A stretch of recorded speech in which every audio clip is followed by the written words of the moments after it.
I'm Matthew. I'm going to be presenting on the 2016 National Academy of Sciences Gene Drive on the Horizon document, specifically the Mitigating Potential Harm section. There were 8 subsections in this document, so I'll briefly go through each one. The first one was restoration of wild-type organisms, essentially the opposite of genetic engineering, as they're talking about taking genetically edited organisms and reverting them back to wild type. They mentioned 3 technologies that could do this. Reversal gene drive, where the original genetic sequence is edited in such a way that it could not be edited again. And immunization drive was similar, except the genome of the organism was edited instead of the gene drive. An issue with both of those is they still have a functioning gRNA Cas9 system, and if the Cas9 is active, then that could lead to more cutting. So the third system they mentioned was a transgene system, where the Cas9 is cleaved, so that could no longer have an effect. The second section was redressing undesirable ecological and evolutionary consequences. This section deals with the potential negative of hybridization, which is interspecies mating.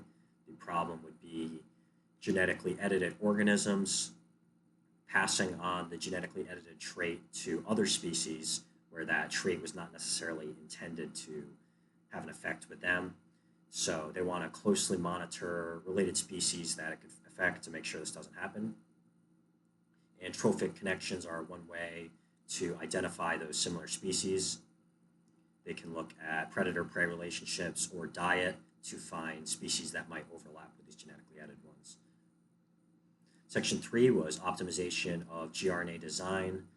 The gRNAs need to be highly specific to the DNA sequence that they're cutting. Otherwise, that could lead to off-target effects. Bioinformatics tools can be used to predict the degree to which a gRNA will affect the intended targeted DNA sequence compared to other ones. And next generation sequencing can also be used to compare target and off-target sequences. Section 4 was optimization of endonuclease cutting activity.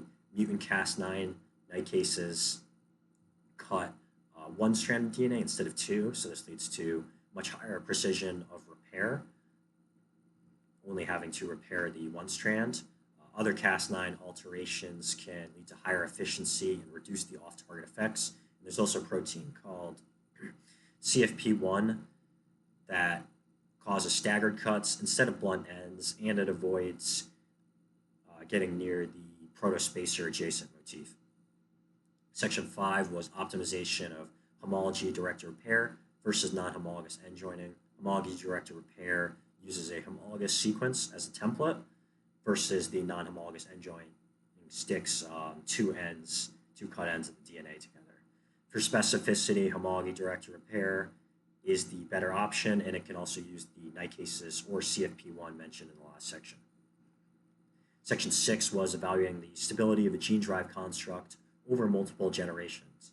If non-homologous end joining repair is used to repair a break, then the cleavage site is lost completely, and there could be resistance to the gene drive. Another issue is polymorphic sequences. This is when the gene of interest has multiple similar DNA sequences, and that could cause an issue if the gRNA doesn't choose the right sequence. Gene drive stability can be measured through experimentation.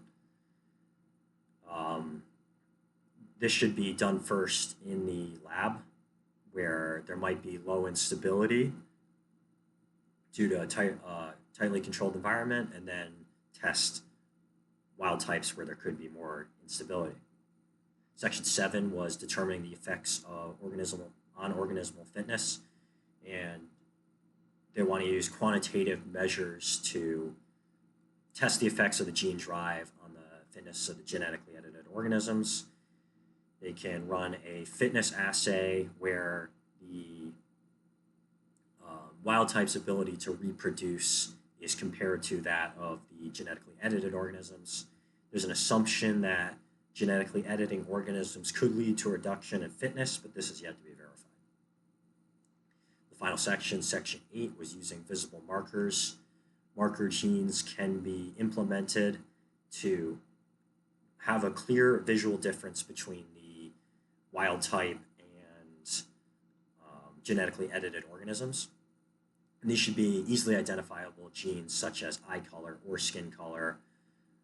And this can avoid having to do expensive assays to tell the difference.